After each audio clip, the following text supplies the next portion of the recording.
Bonjour à tous et bienvenue dans cette nouvelle vidéo. Alors là, c'est un petit article ou même peut-être un petit blog que j'ai trouvé donc sur Twitterix.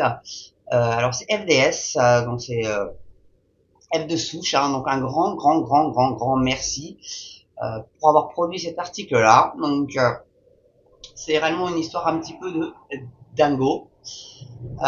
C'est l'histoire... Ah, petit avion qui passe. Ah, il y a une base militaire pas très loin de chez moi, donc c'est central, les gars. Donc, pardon, excusez-moi.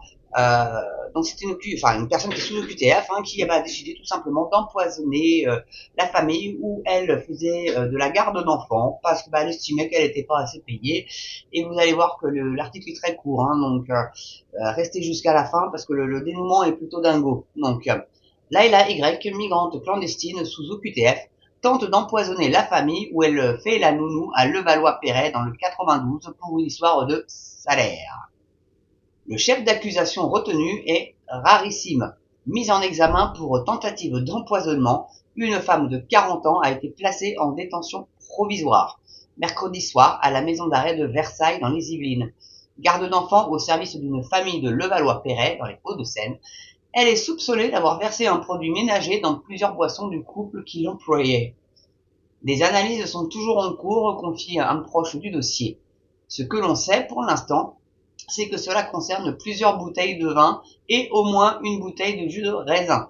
Des boissons que ni le couple ni les enfants n'ont finalement consommées. C'était de toute façon imbuvable, il suffisait de tremper ses lèvres dedans pour comprendre que quelque chose clochait. Ah oui, des produits ménagers, tu le sens quand même, hein. Donc selon nos informations, l'indélicate nounou est soupçonnée d'avoir utilisé un nettoyant multi-usage. Au policier, elle a expliqué avoir agi dans le but de donner une leçon à ses employeurs qui, à ses yeux, ne la considéraient pas à sa juste valeur. En filigrane apparaît notamment la question de la rémunération que la garde d'enfants jugeait insuffisante.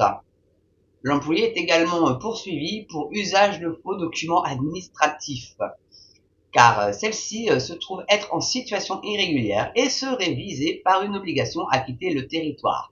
Oui, enfin, une invitation à quitter le territoire, parce que vous savez bien que l'obligation n'est pas appliquée, hein. Donc, de son côté, l'avocate de Laila Y espère maintenant que la tentative d'empoisonnement retenue contre sa cliente, jusqu'alors inconnue de la justice et des services de police, soit requalifiée en administration de substances nuisibles. Une requalification qui lui permettrait d'échapper à la cour d'assises. Voilà. Donc si elle est connue des services de police puisqu'elle est au QTF. Donc là forcément, au moins le préfet qui est au courant, quoi.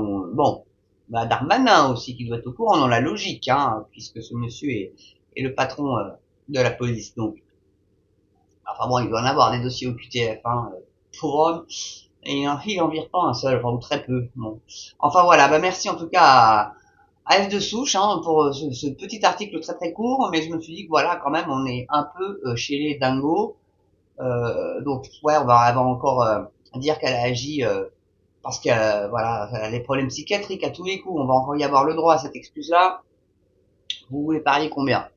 En tout cas, merci d'avoir regardé cette petite vidéo. Je la trouvais suffisamment dingo pour vous la partager. N'oubliez pas le pouce, la cloche, l'abonnement.